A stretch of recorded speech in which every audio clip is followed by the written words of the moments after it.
Hi Amigos. ఈ క్వశ్చన్ని చూసినట్టయితే అసలు ఏందిది, ఏం మాట్లాడుతున్నాడు, ఏం అర్థం కావట్లేదని అనిపించవచ్చు ఒక క్షణము.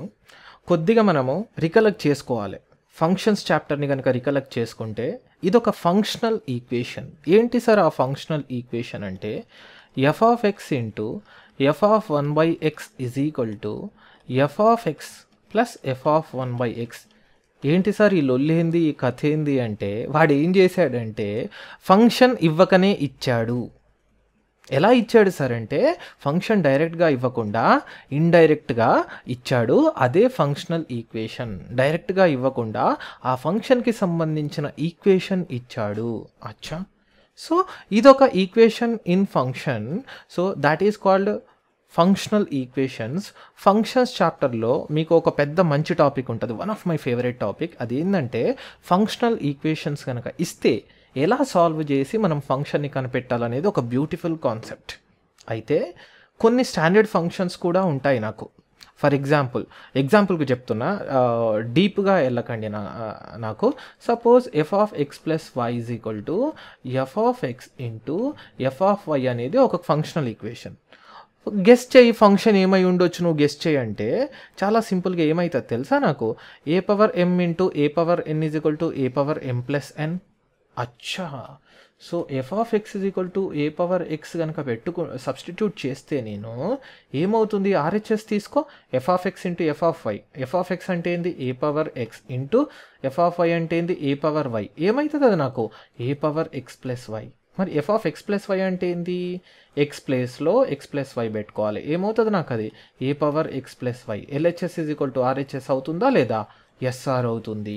అంటే ఇదొక ఫంక్షనల్ ఈక్వేషన్ కనుక అయితే దీనికి సంబంధించిన ఫంక్షన్ ఎఫ్ ఆఫ్ ఎక్స్ ఎలా వస్తుంది నాకు ఏ పవర్ ఎక్స్. అదొక గెస్ చేయొచ్చు, కానీ దానికి ఒక మెథడ్ ఉంటుంది. ప్రాపర్ మెథడాలజీ ప్రకారము మనం ఫంక్షనల్ ఈక్వేషన్స్ని సాల్వ్ చేసి ఆ ఫంక్షనల్ ఈక్వేషన్స్ నుంచి ఫంక్షన్ని రాబట్టవచ్చు.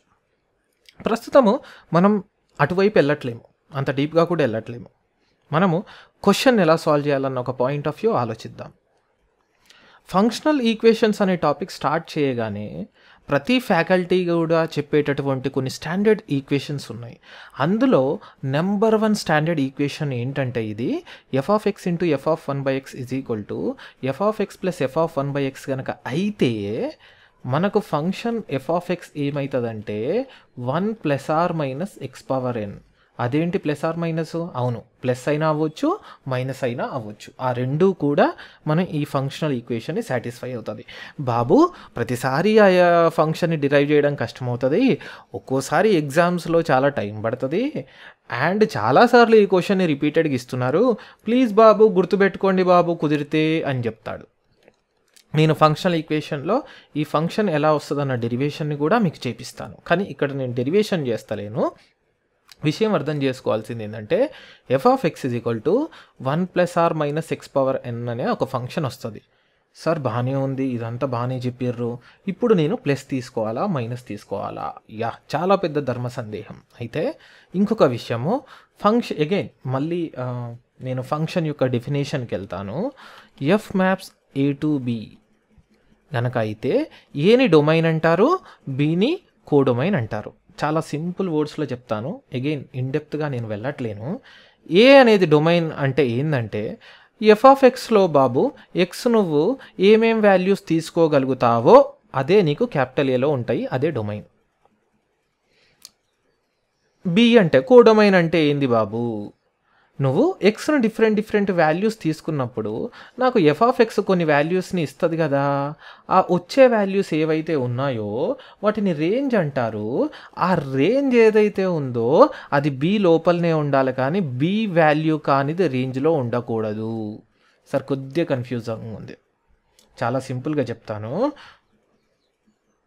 కోడొమైన్లో ఉండే ప్రతి వాల్యూ రేంజ్లో ఉండనవసరం లేదు, బట్ అది రేంజ్లో రావాలంటే పక్కా అది పార్ట్ ఆఫ్ కోడొమైన్లోనే ఉండాలి. ఇంకా సింపుల్గా చెప్తాను, రేంజ్లో కోడొమైన్లో లేని వాల్యూ రేంజ్లో రాదు. రేంజ్లో రాదంటే ఏంది, నేను ఎఫ్ ఆఫ్ ఎక్స్ ఇచ్చే వాల్యూస్, ఆ ఫంక్షన్ ఇచ్చే వాల్యూస్ ఏవైతే ఉన్నాయో అవి కోడొమైన్ని దాటి లేదా కోడొమైన్లో లేకుండా రాకూడదు. కోడొమైన్లో మాత్రం అంటే కోడొమైన్లో ఉన్న వాల్యూస్ మాత్రమే రావాలి.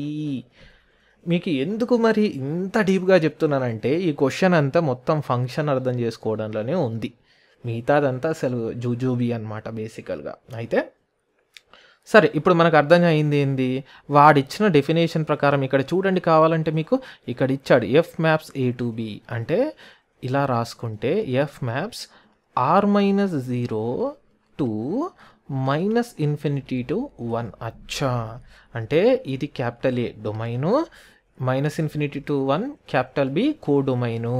అంటే f(x) ఇచ్చే వాల్యూస్ -∞ to 1 మధ్యలోనే ఉండాలి. ఇప్పుడు నాకు వచ్చిన ధర్మ సందేహం, సార్ f(x) ఒక వాల్యూ ఏమో 1 + x⁴n ఉంది, ఒక వాల్యూ ఏమో 1 - x⁴n అని ఉంది, నేను ఏం తీసుకోవాలి సార్? ఇంకొకటి ఏంటది బాబు, ఈ ఎఫ్ అనే ఫంక్షన్ ఎలా ఉండాలంటే పాలినామియల్ ఆఫ్ డిగ్రీ 2 ఉండాలి అంటాడు. పాలినామియల్ అంటే అగైన్ ఓన్లీ ఎక్స్కి పాజిటివ్ ఇంటిజర్స్ మాత్రమే పవర్స్ లాగా రావాలి. నేను ఇంకా అది డీప్గా వెళ్ళట్లేను. బట్ పాలినామియల్ ఆఫ్ డిగ్రీ 2 అంటే క్లియర్గా ఏమి ఇచ్చాడు అంటే n = 2 తీసేసుకో బాబు, నేను అదే ఇస్తున్నా అంటున్నాడు. అంటే ఆడ అర్థం ఏంది, ఈ వాల్యూ 1 + x² వస్తుంది, ఈ వాల్యూ 1 - x² వస్తుంది. అచ్చా, ఇప్పుడు ఏంది, కోడొమైన్ -∞ to 1.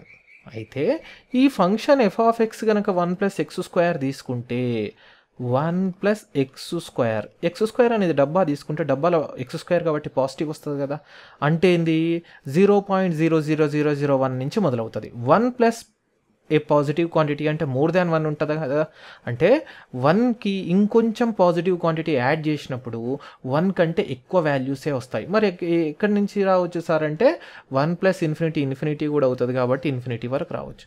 అచ్చా సార్, నాకు ఇక్కడ ఫంక్షన్ ఇచ్చే వాల్యూస్ ఇక్కడ కనుక 1 + x² కనుక తీసుకుంటే నాకు 1 to ∞ వాల్యూస్ రేంజ్ వస్తుంది సార్. అవును, నువ్వు అనేది కరెక్టే. 1 + x² కనుక తీసుకుంటే 1 to ∞ వస్తుంది సార్. బట్ వాడేమంటాడు, కోడొమైన్ -∞ to 1 అంటాడు. అంటే నాకు వచ్చే రేంజ్ 1 కంటే తక్కువే రావాలంటున్నాడు. నాకు చూస్తేనేమో రేంజ్ ఏమో 1 కంటే ఎక్కువ ఉంది, 1 to ∞. అంటే అది కరెక్టా? తప్పు. అంటే ఏంది, నాకు 1 + x² తప్పు. మరి నాకేం కరెక్ట్ అవ్వాలి, 1 - x² అవ్వాలి. నా ఫైండింగ్స్ ఏందో తెలుసా, ఓవరాల్గా నాకు అర్థమైంది f(x) = 1 - x² అనేది very correct function according to the conditions. వాడు ఇచ్చిన కండిషన్స్ ఈ కోడొమైన్కి అనుగుణంగా, పాలినామియల్ ఆఫ్ డిగ్రీ 2కి అనుగుణంగా అండ్ వాడిచ్చిన ఫంక్షనల్ ఈక్వేషన్కి అనుగుణంగా మన ఫైనల్ ఫంక్షన్ వచ్చింది. నేను అర్థం చేసుకున్నది ఏంటంటే f(x) = 1 - x² అనేది ఒక perfect fit for f(x). Done. So నా f(x) ఏమైంది ఇప్పుడు, 1 - x². అచ్చా, వాడు ఏమంటాడు బాబు, f(k) = -2k అయ్యేటట్టు some of the squares of all possible values of k, అంటే కేకి ఎన్ని వాల్యూస్ వస్తాయో వాటిని స్క్వేర్ చేసి సమ్ చేయి. అచ్చా, f(k) = -2k అంట. ఇందులో f(k) అంటే x = k సబ్స్టిట్యూట్ చేయి, ఏమొస్తుంది, ఇది 1 - k². So 1 - k² = -2k. అచ్చా, -k² అటు సైడ్ తీసుకెళ్తే k² + 2k -1 = 0. అచ్చా, ఇది ఒక క్వాడ్రాటిక్ ఈక్వేషన్ కదా. ఎస్, ఇది ఒక క్వాడ్రాటిక్ ఈక్వేషన్. మరి కేకి ఎన్ని వాల్యూస్ వస్తాయి, 2 వాల్యూస్ వస్తాయి కదా. ఎస్, 2 వాల్యూస్, ఒకటి k1 ఒకటి k2 అనుకుందాం. Some of the squares of all possible values of k. Some of the squares of values అంటే కేకి స్క్వేరు, k1² k2కి స్క్వేరు సమ్ చేస్తే ఇదే నాకు కావాల్సిన వాల్యూ. అఫ్ కోర్స్ మీకు తెలిసిందే, a² + b² వాల్యూని ఎట్లా కనిపెడతాం మనం, ఫార్ములా a + b² - 2ab. అంటే k1 + k2 2 -2ab అంటే k1 k2. k1 k2 roots of this quadratic equation అనుకుంటే మరి some of the roots k1 + k2 ఏమవుతుంది, -b/a, ax² + bx + c.